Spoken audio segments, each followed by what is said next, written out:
Panginoon, tunay nga po, dakila ka at makapangyarihang Diyos na patuloy na kumikilos sa buhay po namin, maging sa aming kalagitnaan. Salamat po sa bagong buhay, bagong pagkakataon, bagong pag-asa na patuloy na ibinibigay mo sa iyong mga anak. Salamat din, Panginoon, maging sa salita mo na amin nga pong mapapakinggan sa umagang ito. Dalangin ko, Diyos, patuloy na mangusap ka sa bawat puso. Banal na Espiritu, salamat din po sa inyong presensya. Sa pangalan ni Jesus, Amen. So makakapuna po tayo lahat sa presensya ng Panginoon. So praise the Lord because Pastor Dominga just gave me a call this morning. Andito po ba yung mga kapatid natin from Canada? Oh, sila po. Welcome to our church here in Hong Kong. God bless you. So praise the Lord. So if you have your Bible, please open with me in the book of Matthew 25, verses 31 to 46. So yan po yung text po natin sa umagang ito. Ang pag-aaralan po natin, it is about the sheep and the goats. Saan kaya tayo dito nabibilang? Mga tupa ba or mga kambing? Okay. So in Matthew 25, verses 31 to 46, sabi ko dyan. Okay. Let's start to read. When the Son of Man comes in his glory, and all the angels with him, he will sit on his throne in heavenly glory. All the nations will be gathered before him, and he will separate the people from one another, as a shepherd separates the sheep from the goats. Ayan. So, magkakaroon po ng separation. Kambing at saka tupa. Tupa at kambing. He will put the sheep on his right and the goats on his left. Verse 34. Then the king will say to those on his right, "Come, you who are blessed by my Father. Take your inheritance, the kingdom prepared for you since the creation of the world. For I was hungry, and you gave me something to eat. I was thirsty, and you gave me something to drink. I was a stranger, and you invited me in. I needed clothes, and you clothed me. I was sick, and you looked after me. I was in prison, and you came to visit me." So praise the Lord, dahil pinagpapala ni Lord yung ating jail ministry. Amen. Ang ating mga nagko-coordinate doon from Canada. So purihin ba ang Panginoon? So nandun po na everyday yan na we have that jail ministry. Verse 37, sabi po niya, "Then the righteous will answer him, Lord, when did we see you hungry and feed you, or thirsty and give you something to drink? When did we see you a stranger and invite you in, or needing clothes and clothe you? When did we see you sick or in prison and go to visit you?" The king will reply, "I tell you the truth. Whatever you did for one of the least of these brothers of mine, you did for me." Kaya hindi pala nasasayang yung ating mga ginagawang mabuti, pagtulong sa kapwa, hindi po yan nasasayang, mga kapatid. Verse 41. Then he will say to those on his left, "Depart from me, you who are cursed, into the eternal fire, prepared for the devil and his angels. For I was hungry, and you gave me nothing to eat. I was thirsty, and you gave me nothing to drink. I was a stranger, and you did not invite me in. I needed clothes, and you did not clothe me. I was sick and in prison, and you did not look after me." Verse 44, sabi ulit, "They also will answer, Lord, when did we see you hungry or thirsty or a stranger or needing clothes or sick or in prison and did not help you?" He will reply, "I tell you the truth, whatever you did not do for one of the least of these, you did not do for me." And verse 46, sabi niya, "Then they will go away to eternal punishment, but the righteous to eternal life. Praise the Lord. So alam po natin na ang mga sheep, no, they will go to eternal life, and for those goats, they will go to eternal punishment. So, what are the characteristics of sheep? Tingnan po natin, ano ba kasi yung mga characteristic po ng tupa? Bakit inihalin tulad na ang mga mananampalataya, those believers, no, inihalin tulad po na sila ay katulad ng isang tupa, isang sheep. So, what are the characteristics of sheep? Number one is that they have no sense of direction. Yung mga tupa pala, walang sense of direction. So, ibig sabihin, hindi nila kayang mag-isa. No? That's why they need a shepherd. So even for us believers, hindi po pwedeng nag-iisa tayo. We need one another. Kasi kung nag-iisa ka, sabi diyan, itong tupang ito have no sense of direction. Because they will follow whoever is leading them. Kaya kung sino yung leader nila, yun yung sinusunod. Kaya nga they have that shepherd. So they always follow the shepherd. No? And Isaiah 53 verse 6, sabi ko doon, we all like sheep. Bawat isa sa atin, tayo po ay mga tupa. Have gone astray. Nawala po tayo sa presensya ng Panginoon. Each of us has turned to his own way, and the Lord has laid on him the iniquity of us all. So ang kalintulad po natin ay ligaw na tupa. Buti na lamang po at nahanap ng Panginoon ang mga ligaw na tupang ito. Walang iba kundi ikaw at ako. Kaya tayo po ay nagsama-sama sa umagang ito sa presensya po ng Panginoon. Dahil alam po natin na may gagawin ang Diyos sa buhay ng bawat isa. So kailangan natin, we need someone, we need our shepherd, no other than the Lord Jesus Christ. Okay, number two. Number two characteristic of sheep is that sheep are defenseless. Defenseless, hindi nila kayang proteksyonan yung kanilang sarili. No. They cannot defend themselves. Kaya kung meron pong mga nang-aapi sa kanila, yan, no, hindi nila maproteksyonan. They are defenseless. It's one of us. We need protection. Kailangan natin ang protection. At yan ay walang iba kundi ang Panginoon lamang po ang pwedeng mag-protect sa bawat isa sa atin. Sabi niya in Matthew chapter 9 verse 36. Matthew 9 verse 36. When he saw the crowds, he had compassion on them, because they were harassed and helpless, like sheep without a shepherd. Ito po yung nakita ng ating Panginoong Jesus na nangyari sa mga Israelites na ang katulad po nila ay isang ligaw na tupa na walang nagpro-protect sa kanila. Sabi yan, they are harassed and helpless, nangangailangan ng tulong. So ganun din po ang bawat isa sa atin na kailangan natin ang Diyos. Kailangan natin si Kristo. Kung wala siya sa buhay natin, wala pong mangyayari. Kaya yung pagiging maawain ni Lord, sabi ka, He had compassion on them. Which is, ito po yung patuloy na ginagawa ng ating Panginoong Jesus. Yung kanyang magiging pagkamaawain sa kanyang mga nilalang. Because He is a God full of compassion. Ganyan po yung Diyos na ating pinaglilingkuran. Number three.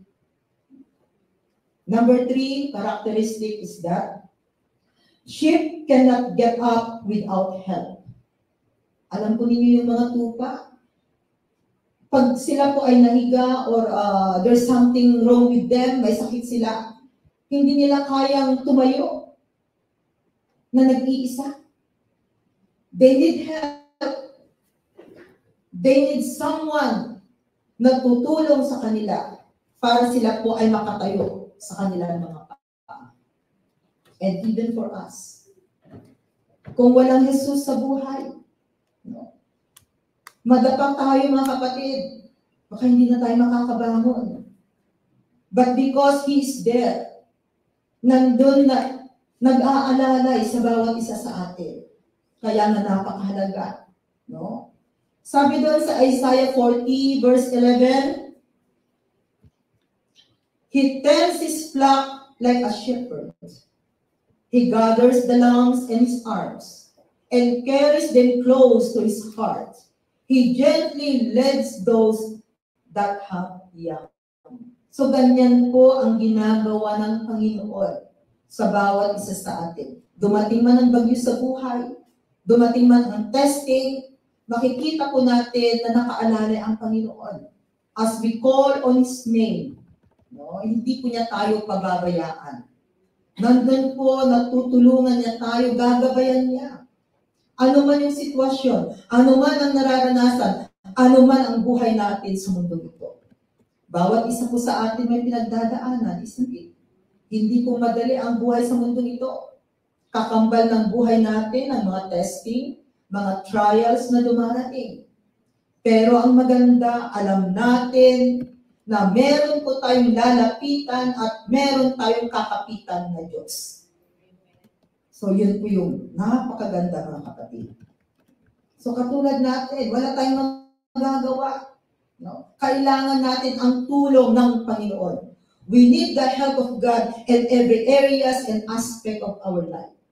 Without Him, we cannot do anything. Number 4. Number 4, sabi diyan, sheep are emotional and recognize the shepherd's voice. Emotional sila. Sensitive. Yung mga tupa, sabi diyan. And recognize the shepherd voice, alam nila kung sino yung kanilang leader. Hello? Kilala ba natin? Alam natin kung sino ang leader natin? Maganda po pag alam natin, even in a spiritual family. No? Sa ating pamilya, we should know kung sino yung mga leaders natin. No? Sabi diyan, they recognize the shepherd voice. John chapter 10, verse 27. My sheep listen to my voice. I know them, and they follow me. So ang tunay na tupa, alam nilang makinig sa kanilang shepherd. Who is our shepherd? The Lord Jesus Christ. No. Sabi ng ating Panginoon, my sheep listen to my voice. Kaya nga po sa umagang ito, kung tayo po ay mga tupa, nandun po na pinapakinggan natin ang salita ng Panginoon. At napapakinggan natin ang salita ng Panginoon, sabi diyan, sabi ng ating shepherd, I know them. Kilala ko sila. Bakit niya tayo kilala? Because they follow me. Pagsunod sa utos ng Diyos. Pagsunod sa Diyos. Kaya kung tayo po ay sumusunod sa kanyang utos, sumusunod tayo sa kanyang salita, sa mga salitang ating napapakinggan, kapatid, tayo po ay tupa ni Kristo. Kasi nakikinig tayo. At hindi lamang tagapakinig, higit sa lahat tagagawa. Remember, faith without action is dead. Kaya nandun na yung napapakinggan nating salita ng Panginoon, ipinapasamuhay natin. Nakikita sa buhay natin. Kilala mo ba yung katabi mo? Nakikita mo ba si Kristo sa kanyang buhay? Amen. Kasi ang mga tupa, ganyan po mga kapatid. At sinasabi natin na mga tupa tayo. Kasi ayaw po nating maging kambing. Isn't it? Okay. So, napapakinggan nila ang tinig ng kanilang shepherd. Okay. Number 5. Sheep are not meant to carry burden. They are not meant to carry burden. Bakit? You never see a sheep carrying a pack in his back. Hindi kayo makakakita ng tupa that he is carrying something on his back. They will not carry. Hindi sila pwedeng magbuhat. No. Hindi mo pwedeng lagyan ng yung kanilang likuran, yung kanilang back. Hindi pwede. Pero ang other animals, you can. But sheep cannot. Kaya nga po, bilang mga tupa ni Kristo, sabi ni Lord, cast your burden unto me. Hindi po pwede na dala-dala natin ang problema, ang bigatin sa buhay. Dahil hindi po natin kayang ma-solve, ma-overcome. We need someone. Kaya sabi ni Lord in Psalm 55 verse 22, cast your cares on the Lord, and He will sustain you. He will never let the righteous fall. So ang ganda po ng ginagawa ng Panginoon. Kaya pala ang mga mananampalataya ay inihahalin tulad sa isang tupa. Kasi talagang ang mga tupang ito nakadepend sa kanilang shepherd. So maging sa bawat isa sa atin, mga tupa ni Kristo, hindi po pwedeng dalhin natin palagi yung problema. Kasi ano ang mangyayari sa iyo kung dala-dala mo ang problema? Mabigat ang buhay, isn't it? No. Parang hindi mo na kayang mabuhay sa mundo. Kaya tuloy, yung mga tao na hindi po nila alam na may pag-asa, na may gagawin si Kristo sa kanilang buhay kung matatagpuan sana nila si Kristo. Magkakaroon po sila ng kaginhawaan sa buhay. Magiging magaan ang sitwasyon nila. Kasi hindi mo na karga-karga, hindi mo na dala-dala ang problema mo, kundi nandun ay binibigay sa Panginoon. Kaya pala no wonder kung bakit ang mga believers, we are considered as sheep. Inihalin tulad tayo sa mga tupa. Kasi ganito pala ang mga tupa. Yung kanilang mga characteristics. Number 6. Number 6 is that sheep are valuable. Ay, mahalaga. Mahalaga yung sheep. And remember, you and me, we are precious in the sight of God. Kaya kung precious ka, kapatid, hindi ka lang nilalang sa mundo ito. Kasi mahalaga ka.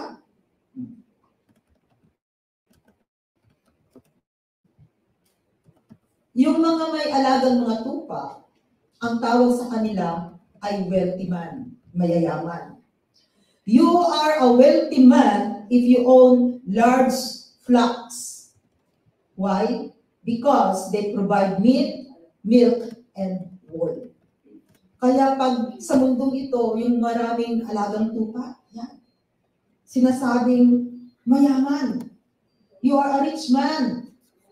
Why? Kasi yung alaga mong mga sheep, they are valuable. Mahalaga. Kasi ang sheep, ano ang ibinibigay? Nagbibigay ng karne. Sino ang kumakain ng sheep? Yan lang. Diba? Mahal ang lamb. Sa lamb ng karne, napakamahal ng lamb. Isn't it? Hindi katulad ng chicken, ng baboy. No? At saka hindi ka lang basta-basta makakabili ng lamb. Nagbibigay ng milk. Mahal ang wool. Kailangan pag winter. Isn't it? Kaya they are valuable. Sabihin mo dyan sa katabi mo, mahalaga ka. Napakahalaga po ng bawat isa. You are valuable. Precious. We are are precious in the sight of God. Number 7. Number 7 is that sheep cannot care for themselves when wounds. Pag sila po ay may sugat, hindi po nila pwedeng pagalingin yung kanilang sarili. Other animals, ang ginagawa po nila, they lick the wound until it heals, but not the sheep. Diba yung ibang hayop, pag nasugatan yan, dinidilaan nila. And then it will be healed, but not for a sheep. They need a shepherd to tend their injuries. Kailangan nila yung kanilang shepherd para pagalingin, pagamutin ang kanilang sugat, ang kanilang sakit. That's why we have a great healer, our Lord Jesus Christ. Ano man yung sakit, ano man yung pain, ano man yung wound sa buhay, Jesus is able to cure it. Kayang-kaya ng Panginoon. We need Him. Hindi natin pwedeng pagalingin ang sarili natin. No. Ang sugat na nararamdaman sa buhay, hindi natin pwedeng pagalingin. We need the shepherd. We need the Lord Jesus Christ. Number 8. Sheep are innocent. Innocent po sila. Wala silang kamuwang-muwang ang mga sheep. Sheep symbolize gentleness, purity, and innocence. Kaya ang ganda pala. Pag sabi ni Lord, ito ang aking mga tupa. Dahil ang mga tupa, pag sinabi pong innocent, ibig sabihin, wala kang kasalanan. No? Wala kang ginagawang mali sa mundo, innocent ka na eh. Diba? So, ganun po yung ginagawa ng Panginoon because we believe na kung tayo po ay humingi ng tawad sa Kanya when we repent, God is able to forgive our sins. At yun yung Kanyang ginawa. Pinatawad niya ang ating mga kasalanan. No. He cleansed us. He covered our sins with His precious blood. Kaya pala no wonder na ang mga tupa ay kinalulugdan ng Panginoon. Tingnan naman po natin ang characteristic ng goat. Sana wag po tayo maging goat. Wag po tayo maging kambing. The characteristic of goat is that known for being independent, makasarili.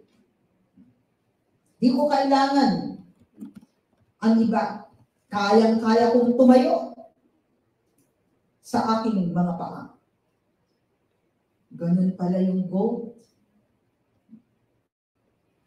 Kaya wag po tayo maging makasarili. No man is an island. We need one another. Yang katabi mo, kailangan mo yan. Kung hindi mo siya kailangan ngayon, baka bukas makalawa. You need that person. We need one another. Okay. Another characteristic of goat is that opinionated.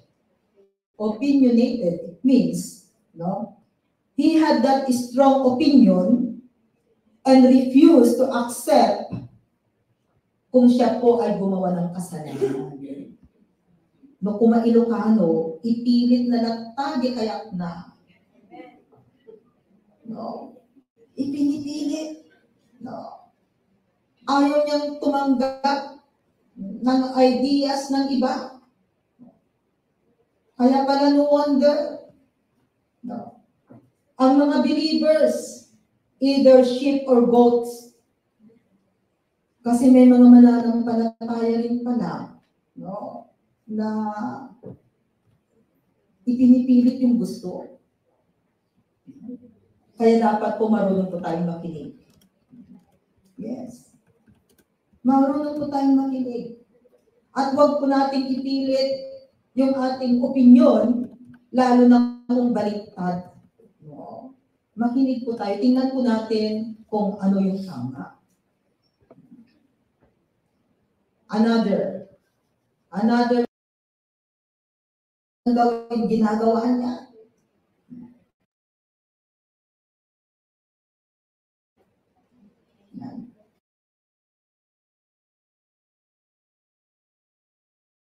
Vulgar means indecent. Okay. Another characteristic po niya ay destructive. Destructive. Ay talagang marunong siyang mangwasak.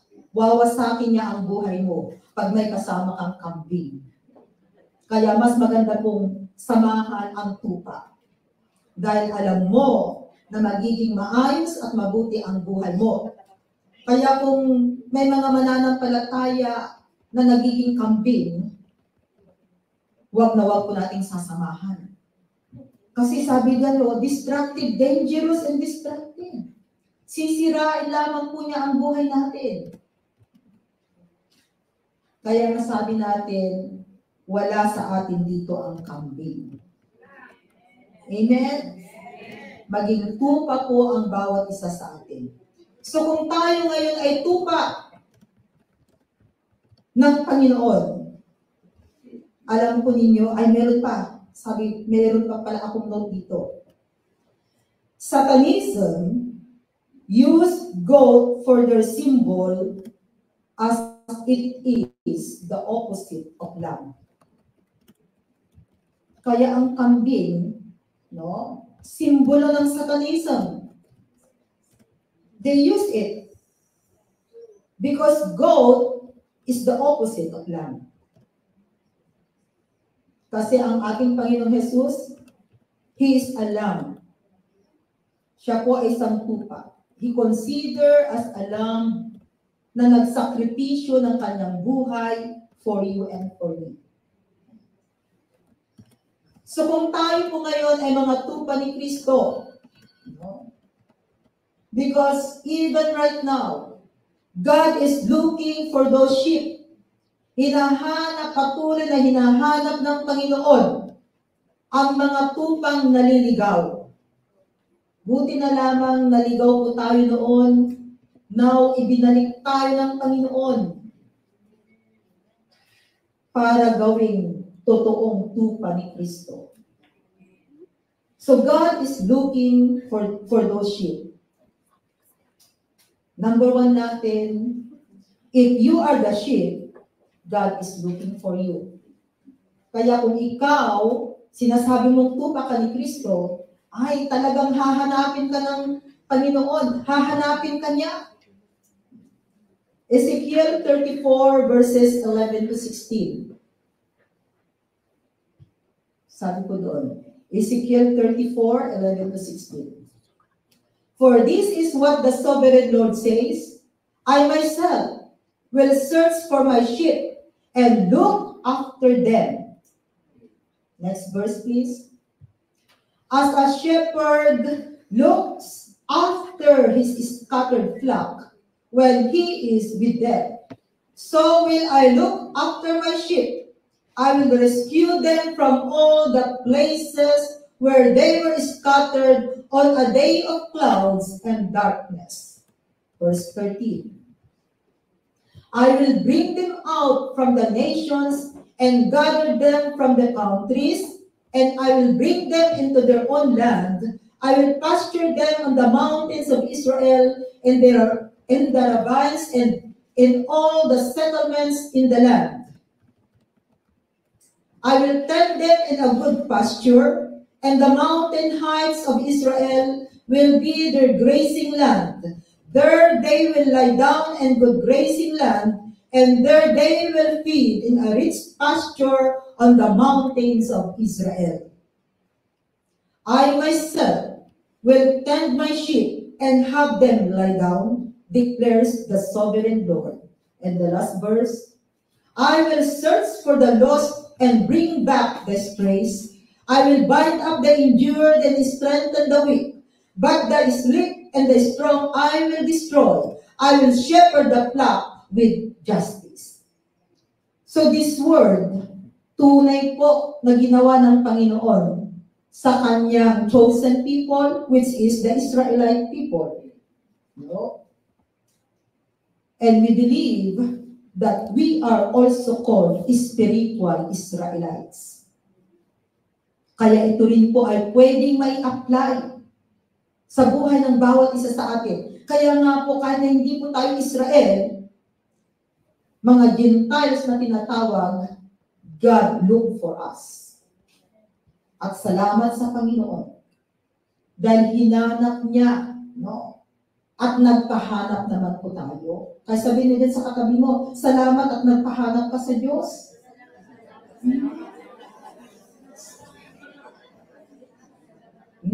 Nagpahanap tayo sa Diyos kasi matagal na po niya tayong hinahanap. Ang ginagawa natin, nagtatago kung saan-saan tayo pumupunta. No. Praise the Lord. Dahil natagpuan din tayo ng Panginoon sa wakas. Sabihin mo rin din sa katabi mo, natagpuan ka ng Panginoon sa wakas. So wag na po tayo mawawala mga kapatid. Wag na po nating hahayaan na tayo ay mawalay sa ating shepherd.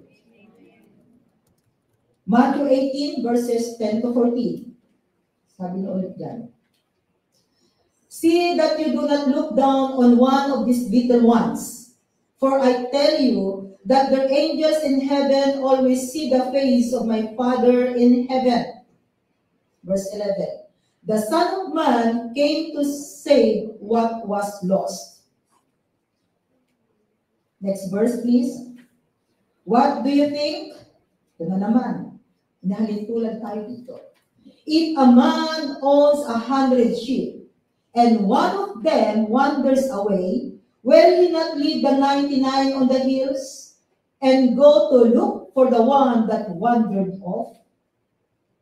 And if he finds it, I tell you the truth, he is happier about that one sheep than about the 99 that did not wander off.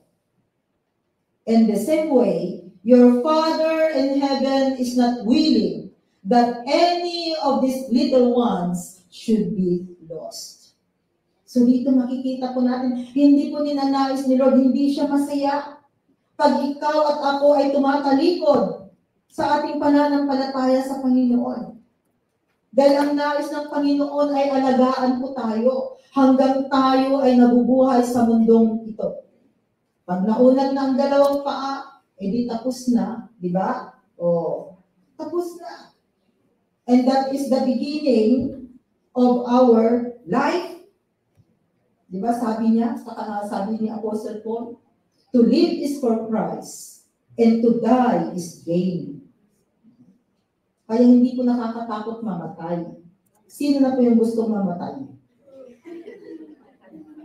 Ako, sandali.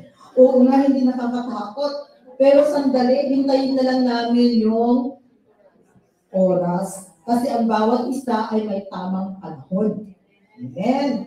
So habang tayo ay nabubuhay, let's enjoy our life na kasama si Kristo. Amen. So ganun ang gawin natin. Okay. Number 2 natin, God is looking for those sheep. Jesus want to save you. Gusto ni Jesus na iligtas ka, kapatid. Isaiah 53 verse 6.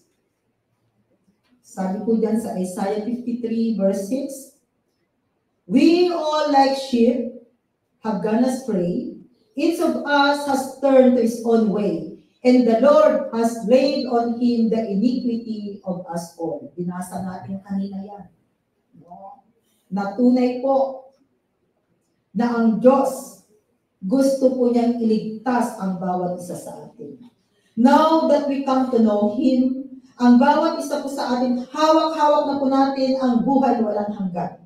Eternal life. Pero ang kaaway natin, ang nais po niya, nakawin. Kaya ang ginagawa niya, binabantayan niya ang buhay mo. Gusto kanyang agawin sa kamay ng Panginoon. So sana po, wag na po tayong padidisin sa kaaway. Do not be deceived. Kasi yun yung kanyang ginagawa. Remember, the work of Satan is to kill, to steal, and to destroy. Gusto pa rin niyang nakawin, no? Ang mga tupa ni Kristo. Dahil yun yung kanyang misyon sa mundo ito. Pero kapatid, nandyan ang Panginoon, wala po tayong dapat ipangamba sa buhay natin dahil meron at meron magliligtas sa buhay natin. Kaya anuman yung kinakaharap natin right now, nothing to be worried. Because God is able to save us in every areas, aspect of our life. Okay. Another is that God has chosen you. Huwag mong kalilimutan, kapatid, pinili ka ng Panginoon. You and me. God chose us. Luke 12 verse 32. Sabi doon, do not be afraid, little flock, for your Father has been pleased to give you. You will be called God's people. Ano yun? Ay, number 4. Yung Luke 12:32 lang. Do not be afraid, little flock, for your Father has been pleased to give you. Meron bang karugtong yung Luke 12? Tingnan ko. Okay. Luke 12:32 to 33. Anong karugtong? Okay. Hanggang doon lang. Please to give you the kingdom. Kasi alam ko may kulang. Okay? Anong ibibigay? Kingdom. Okay? Kaharian. Ibig sabihin, no, hindi po ito yung ating permanent place. No? We have a final destination. And that is the kingdom na kung saan nandun ang Panginoon. No? Na makakapiling po natin siya pagdating ng takdang panahon. Okay. Number 4 po natin. Bakit po hinahanap ni Lord ang kanyang mga sheep? Because you will be called God's people.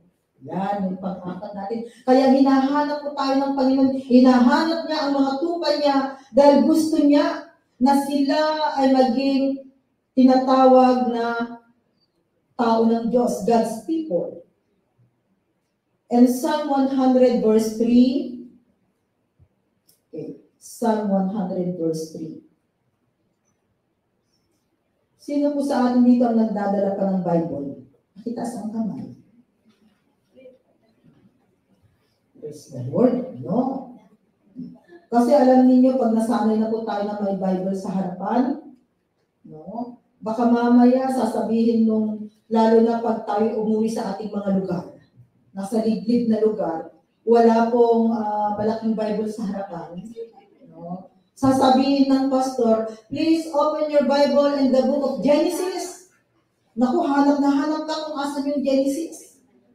Kasi nakalimutan mo magbuklat ng Biblia, nakalimutan mo na yung first pa lang ay Genesis na. Hello? Kaya buklat-buklatin ko natin. Alam ko naman na pag tayo umuwi sa bahay natin, nagbubuklat tayo ng Bible. Mas maganda po ang may sariling Bible even though merong Bible sa cellphone. Di ba? Nag-download naman ako ng Biblia sa cellphone ko. Hindi na kailangan ng Bible. Bible, naku, ang mahal-mahal pa ng Bible dito. No? Sa Pilipinas medyo mura. Pero dito mahal. Ang maganda po pag may sariling Bible, if you read the Word of God, systematic yung pagbabasa mo. Kasi pwede mong sigpitan and then itutuloy mo pag may panahon ka na naman. Pero pag cellphone, Kung ano lang yung pinindot mo at lumabas sa cellphone, yun na yung binabasa mo. No? Kaya mas maganda pa rin po, meron po tayong sariling Bible na kinukulayan natin. No? Na nilalagyan natin ng yung iba kasi minamarkahan yung kanilang Bible. No? Pero maganda po yun, nagpapatunay na pinag-aaralan mo nga ang salita ng Panginoon. Binabasa mo nga ang iyong Bible. So sabi diyan sa Psalm 100 verse 3, know that the Lord is God. It is He who made us, and we are His. We are His people, the sheep of His pasture. So praise the Lord. Yan po ang nais ng Panginoon. Remember, before we are God's enemies, we are called children of the devil. Hindi natin alam, ganun pala ang kalintulad natin noon. But praise the Lord. When we have Jesus in our life, no, ang nangyari sa atin, naging anak tayo ng Diyos. We become the friend of God, friend of Jesus. So, we are His people, you and me. We become now God's people. Okay. Number 5. Sabi dyan, God will guide His people. Kaya hinahanap niya yung kanyang mga nawawalang tupa. Mga tupa, still na naghahanap pa rin po ang Panginoon. Kasi napakarami pa rin po ang mga nawawalang tupa ni Kristo na kinakailangang hanapin niya. Dahil ang gagawin niya is that God will guide His people. Para tayo po ay i-guide, no? Bigyan niya ng tamang daan sa buhay. Para ang buhay natin sa mundong ito ay magkaroon po ng direction. Sa mga desisyon po natin, hindi po tayo magkakamali ng ating desisyon. Kung yung kahapon natin puro mali ang mga pinaggagawa nating desisyon, kaya tuloy napahamak ang buhay natin, pero may pag-asa. Now that we come to know Him, no? He will guide us. Tutulungan po niya tayo at tuturuan po niya tayo na tayo ay dumaan sa tamang landasin ng buhay. So yung dinadaanan na po natin ngayon ay tama. Dahil may ilaw na ang dinadaanan ng bawat isa. Psalm 78 verse 52. Sabi po diyan sa Psalm 78 verse 52, but He brought His people out like a flock. He led them like sheep through the desert. Which is true. No? Kung paano po talaga binigyan ni Lord ng guidelines, ng guidance, ang mga spiritual Israelites, maging sa disyerto, sabi diyan na kanyang ginawa. Ganon din po ang gagawin ng Panginoon sa buhay mo, sa buhay ko, kapatid. Without God, who will direct our life, mapapahamak po tayo sa mundong ito. Especially nowadays, napakagulo po ng mundo. Grabe ang mga kasamaan na nangyayari sa mundong ito. But praise the Lord, dahil alam po natin na wala po tayong dapat katakutan pag may Jesus na naghahari sa buhay. Dahil meron tayong kakampi, meron tayong lalapitan, at meron tayong tatawagan in times na tayo po ay nangangailangan ng kanyang tulong. Kaya tunay mga kapatid, mahal tayo ng Panginoon. At ang panghuli po, God is looking for those sheep. Kasi ang ginagawa ng Lord is that God had compassion to you. Naaawa ang Panginoon sa bawat isa sa atin. Naaawa siya kung anong klaseng buhay meron tayo sa mundong ito. Mula nung tayo isilang sa mundong ito, napakadami pong pinagdaanan ng bawat isa. Na kung titingnan po natin yung buhay natin noon, maraming ups and downs na nangyayari sa buhay natin.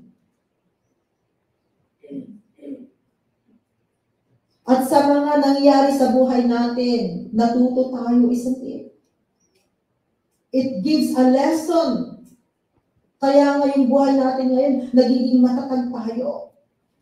Lalo na at kasama natin si Kristo. So, God had compassion to you. Hindi po ninanais ni Lord na ang buhay natin sa mundong ito ay mananatiling magulo. Gusto niya ay maging maayos ang buhay natin. Na kahit nandito pa tayo sa mundong ito, although we are aliens and stranger in this world, pero ang nais ni Lord, ma-enjoy natin yung everyday na buhay. Paano natin ma-enjoy? Kaya nga, there is joy in your heart. Kaya may kagalakan sa puso. Nagpapatunay na may Kristong naghahari. Merong peace of mind. Kahit na magulo ang buhay, andyan pa rin po yung kapayapaan. Nagpapatunay na may Kristo sa buhay. At nararamdaman natin yung kanyang presensya. In Matthew chapter 9 verse 36, binasa na natin kanina ito, pero ulitin ko natin. When he saw the crowds, he had compassion on them, because they were harassed and helpless, like sheep without a shepherd. Kaya ang Diyos patuloy na hinahanap niya ang mga nawawalang tupa pa rin at nais niya na ilapit sa Kanya. Kaya nga sabi ko kanina, napakapalad po ng bawat isa sa atin. Na naging ligaw na tupa man po tayo, but now, alam natin na tayo na po ay na kay Lord. Nahanap na, inilagay na ni Lord sa kanyang kulungan. So wala po sanang lalabas. And that sheepfold na pinaglagyan sa atin. Kasi kung lalabas ka, kapatid, marami pong mga wolves dyan sa labas. Dangerous. Masisira ang buhay mo. Kaya kung inilagay ka na ni Lord sa isang sheepfold, which is, this is one of the sheepfold na ibinigay ni Lord, this family of free believers. Hindi po natin sinasabi na ito lang yung fellowship or church na nakapagliligtas. We are one of them. Remember, our head is Christ. Maaaring ang free believers ay kamay. And those other churches, other full gospel church, they are parts of the body of Christ. So kung saan ka inilagay ni Lord, doon na po tayo, wag na tayong lalabas. Hello? Sabi mo din sa katabi mo, kung inilagay ka ni Lord dito, wag ka nang lalabas. Yes. If this is our spiritual family, na kung saan inilagay ka ni Lord, kapatid, huwag mo nang hangarin lumabas pa at maghanap ng iba. Because if this is your battle, your blessing is in this family, in this church. Pag umalis ka, sorry to say, baka hindi sasama sa iyo yung pagpapala, iiwanan mo.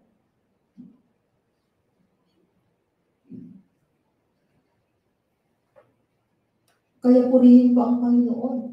Kasi tingnan ninyo, hindi tayo magkakakilala, pero pinag-isa niya tayo. At ang napakaganda, kahit na sa lugar ka pumunta ngayon, ay, andun yung pamilya natin. Di po ba, sister? They are from members po natin sila in Canada. Edmonton po ba? Edmonton. Sa Edmonton Church. So kahit na saan tayo pumunta ngayon, pag gusto natin mag-church ng Sunday, ay sandali, daan muna ako doon sa aking spiritual family. Because we are family. So yun po yung maganda mga kapatid. And remember, meron pinagdadalhan si Lord na spiritual family. Kaya kung dinala ka ni Lord in this church, sa mga baguhan po natin, pag dinala ka ni Lord in this church, pakinggan mo ang Panginoon. At kung itutuloy mo ang iyong pananalig at pananampalataya, makikita mo yung pagpapala. Kasi that is my own testimony. Kaya ngayong aking mga kababayan noon, alam po ba ninyo kung ano sabi sa akin? Bakit ka pumunta dyan sa mga churches ng mga iguro? Ang sabi sa akin. Diba? Yan, kasi niyayaya nila ako sa kanilang church. They belong to the GIL group.